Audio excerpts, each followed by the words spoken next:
मला वाटतं संजय राऊतांनी मागच्या 2.5 ते 3 वर्षामध्ये जेवढी त्यांनी अग्रलेख लिहिलेले आहेत किंवा सामनामधनं मागच्या 5 वर्षामध्ये जेवढे अग्रलेख आलेले आहेत, विशेषतः काँग्रेससोबत हात मिळवणी केल्याच्या नंतर वंदनीय हिंदुत्व सम्राट शिवसेनाप्रमुख बाळासाहेब ठाकरे ज्यावेळेला हयात होते त्यावेळेचे अग्रलेख आणि आजचे अग्रलेख ह्यामध्ये जमीन आसमानाचा फरक आहे.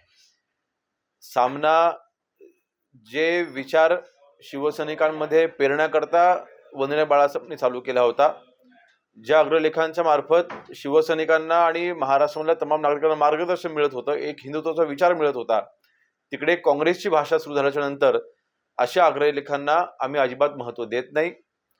आणि मला वाटतं आता शिवसैनिकांनी, बहुतांश शिवसैनिकांनी आता अग्रलेख सामना पेपर हा वाचायचा देखील आता बंद केलेला आहे. आणि म्हणून अशा अग्रलेखांना आम्ही काही जास्त महत्त्व देत नाही. महायुती आमची अतिशय मजबूत आहे. सन्माननीय शिंदे साहेब स्वतः दिल्लीला देखील महायुतीच्या प्रचाराकरता देखील गेलेले आहेत. श्रीकांतजी असतील ते देखील स्वतः दिल्लीला गेलेले आहेत. आणि म्हणून ज्या उद्धवजींना महाराष्ट्राच्या जनतेने समाधी घ्यायला लावली, अशा उद्धवजींच्या नेत्यांनी सन्माननीय शिंदे साहेबांवरती बोलू नये. 80 जागा लढून देखील आम्ही 60 आमदार शिवसेनेचे निवडून आलेत. आणि म्हणून मला वाटतं अशा अग्रलेखांना आम्ही महत्त्व देत नाही. मला वाटतं हा प्रश्न लवकरच सुटेल. माननीय मुख्यमंत्री महोदय आणि सन्माननीय एकनाथ शिंदे साहेब आणि अजितदादा तिघांचीही या बाबतीमध्ये मला वाटतं चर्चा देखील झालेली आहे. आणि रायगडचा आणि नाशिकचा हे दोन्ही तिढे येत्या काही दिवसांमध्ये आपल्याला सुटताना पाहता येतील.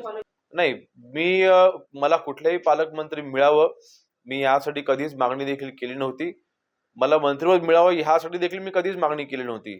मी याही अगोदर सांगितलेलं आहे, पक्ष नेतृत्वाला जर का योग्य वाटेल तर पक्ष नेतृत्व मला जी काही जबाबदारी देतील ती जबाबदारी मी पार पाडेन.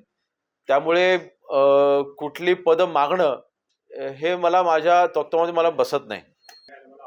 मला वाटतं संजय शिरसाटजींचं ह्यांचं या बाबतीमधलं हे त्यांचं वैयक्तिक मत असेल. कारण आमच्या पक्षाची भूमिका हे आमचे मुख्य नेते सन्माननीय एकनाथ शिंदे साहेब ठरवत असतात. आणि सन्माननीय एकनाथ शिंदे साहेबांनी जो उठाव केला त्या उठावाच्या वेळेला आम्ही सगळे अधिकार, पक्षाचे निर्णयाचे सगळे अधिकार आम्ही फक्त आणि फक्त एकनाथ शिंदे साहेबांनाच दिलेले आहेत, ते दुसऱ्या कोणालाही नाहीत. आणि म्हणून संजय शिरसाट साहेब आज काय म्हणतात ह्याला आम्ही महायुतीमध्ये तसं आज महत्त्व नाही, कारण त्यांचं ते वैयक्तिक मत आहे.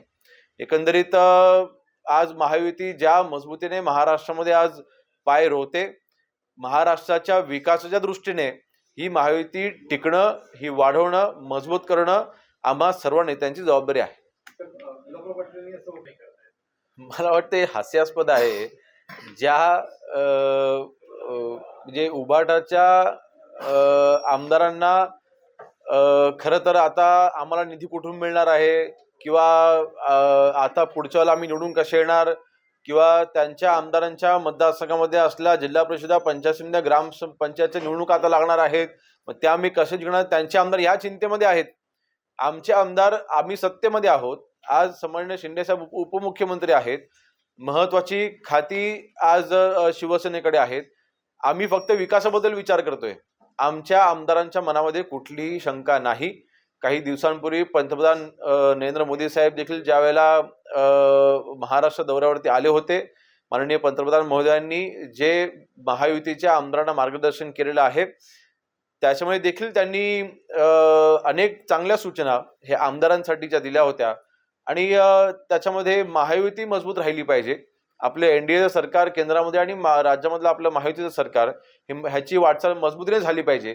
ह्यासाठी सर्व आमदारांची एकजूट महत्वाची आहे आणि ती एकजूट आम्हाला महाराष्ट्राला पाहायला मिळते. त्यामुळे आमच्या आमदारांच्या बद्दल आम्हाला शंका नाही. किंबहुना जे उबाटाचे आमदार आहेत, मागे देखील आम्ही म्हटलं होतं की ह्यापैकी अनेक आमदार हे आज आमच्या संपर्कामध्ये देखील आहेत. पुढच्या काही महिन्यातच आपल्या काही घडामोडी देखील होताना आपल्याला पाहायला मिळतील. नाही, नक्कीच आरोपी न सापडणं ह्यामध्ये काही त्याच्यामध्ये ज्या काही यंत्रणा किंवा त्या इन्व्हेस्टिगेशनच्या दृष्टीने किंवा जे काही गुप्तहेर आमचे जे आहेत पोलीस डिपार्टमेंटचे आहेत त्यांच्याकडनं त्याचा तपास घेणं हे चालू आहे, परंतु न सापडणं नक्कीच ही चिंतेची बाब आहे. परंतु मला वाटतं आज ना उद्या ती व्यक्ती सापडेल आणि योग्य तो न्याय संतोष देशमुखांना मिळेल. नाही, तो त्यांचा वैयक्तिक प्रश्न आहे. काही दिवसांपूर्वीच ज्या वेळेला आम्ही आमच्या विभागाचा आढावा घेतला, आमचे मंत्री महोदय झिरवळ साहेबांनी देखील या बाबतीमध्ये आम्ही जेव्हा एकत्र आढावा घेतल्याच्या नंतर सन्माननीय वित्तमंत्री अजितदादांकडे आमची बैठक देखील झाली आणि या बैठकीमध्ये खास करून अगदी 3 महिन्याच्या बाळापासून ते 80 वर्षाच्या वयोवृद्धापर्यंत हे खातं संबंधित आहे. आपल्या रोजच्या जीवनमानामध्ये आपण जे आपण जेवतोय, आपण जे खातोय किंवा औषधं आपण जी घेतोय ह्याच्यावरती नियंत्रण ठेवणं अत्यंत गरजेचं आहे आणि त्या दृष्टीने भरती करणं ही पहिली प्रायोरिटी असली पाहिजे आणि प्रशासनाला जे काही अधिकारी आमचे आहेत त्यांना ताकद देणं, कारण इन्फ्रास्ट्रक्चर दिल्याशिवाय आम्ही त्याच्यामध्ये परफॉर्मन्स देऊ शकणार नाही. आणि ही वाचना आम्ही सन्माननीय उपमुख्यमंत्री अजितदादांकडे केल्याच्यानंतर त्यांनी ते स्वीकारलेलं आहे. किंबहुना MPSCच्या मार्फत फूड इन्स्पेक्टर्स ह्यांची भरती देखील झालेली आहे. ट्रेनिंग पिरियड आता काही दिवसांनी चालू देखील होईल. पुढच्या 2 ते 2.5 महिन्याच्या आतमध्ये महाराष्ट्रामध्ये जवळपास 190च्या दरम्याने नवीन फूड इन्स्पेक्टर हे जॉईन होत आहेत आणि त्याच धर्तीवरती ड्रग इन्स्पेक्टर्स देखील त्याची देखील भरती लवकरात लवकर व्हावी ह्यासाठी आम्ही प्रयत्नशील आहोत आणि ती देखील पदही भरली जातील. बघा, शिंदे साहेबांनी हा उठाव करत असताना कधीच मुख्यमंत्री पदाचा विचार केला नाही. मुख्यमंत्री पदासाठी हापापलेले शिंदे साहेब नाहीत. या उलट बाळासाहेबांचे विचार सोडून, शिवसेनेचे मूळ विचार सोडून काँग्रेस पक्षासोबत हात मिळवणी उद्धवजींनी फक्त मुख्यमंत्री होण्यासाठीच केली होती. त्यांना पक्षाची काही देणं घेणं नव्हतं, त्यांना विचारांची काही देणं घेणं नव्हतं, त्यांना शिवसैनिकांच्या मनामध्ये काय हे विचारणं देखील त्यांच्या मनामध्ये कधी आलं नाही. आणि म्हणून अशा संजय राऊतांनी उद्धवजींबद्दल त्यांनी बोलावं की त्यांनी मुख्यमंत्री पद त्यावेळेला का स्वीकारलं होतं, त्यांनी महाविकास आघाडी का निर्माण केली होती उद्धवजींनी, हा पुढाकार उद्धवजींनी का घेतला होता, असा प्रश्न मला वाटतं संजय राऊत साहेबांनी जर का कधी उद्धवजींना विचारला तर नक्कीच त्यांना त्यांच्या मनासारखं उत्तर मिळेल. नाही बघा, आता ही काही संजय राऊतांना आकाशवाणी झाली की मला माहिती नाही.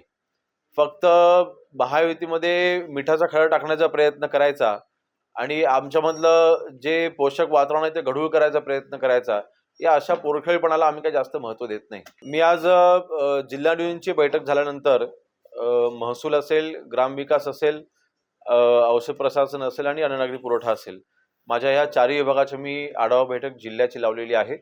त्याच्यामध्ये ज्या योग्य सूचना द्यायच्या ते मी देणार आहे. साहेब, चिरा इंडस्ट्री सुद्धा आहे, मात्र अवैध चिरा वाहतूक आणि ओव्हरलोड चिऱ्याची वाहतूक या संदर्भात आपण काय माहिती आणि आढावा घेणार? नाही, मी आढावा एकंदरीत महसूल विभागाचाच घेणार आहे. परंतु चिरेखाणींच्या बाबतीत मी एकंदरीत नक्की सांगेन की चिरेखाण म्हटल्यानंतर ह्याच्यामध्ये आपले अतिशय लहान स्वरूपातले आपले व्यावसायिक ह्याच्यामध्ये गुंतलेले आहेत आणि चिरा व्यवसाय हा फक्त कोकणामध्ये होतोय आणि चिऱ्याचा वापर बांधकामाकरता हा घरकुलांसाठी देखील होतोय, इथल्या जी काही बांधकामं आहेत त्याकरता देखील होतोय.